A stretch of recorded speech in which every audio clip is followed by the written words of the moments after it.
Hi hello नमस्कार. तर सकाळी उठून इथे ड्रायफ्रूट्स आणि चहा पिला आणि नंतर आम्हाला बाहेर जायचं होतं. डीमार्टमध्ये थोडीशी शॉपिंग करायची होती म्हणून तयारी केली आणि निघाले. तर भाऊ म्हणाला इथे जवळच एक तलाव आहे, तिकडे जाऊयात. हे रस्ते काही ओळखीचे नव्हते आणि खूप लांबही होतं, तरी कसं बसं आम्ही पोहोचलो. तर काय इथे खरंच ते तलाव खूप सुंदर होतं आणि खूप मोठंही होतं. इथून लगेच निघालो कारण ऊन होतं.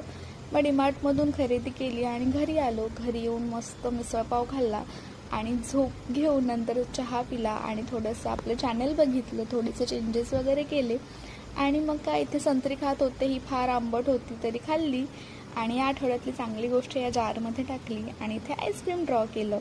सकाळी पुस्तक वाचलं नव्हतं म्हणून पुस्तकही वाचून घेतलं आणि इथे चांगलं ग्लासभर दूध पिलं. मग काय फेस वॉश करून ॲलोवेरा जेल लावून घ्यायचं. जर हा व्हिडिओ आवडला असेल तर नक्की लाईक करा, कमेंट करा, शेअर करा आणि उद्या भेटूयाच आपण. बाय.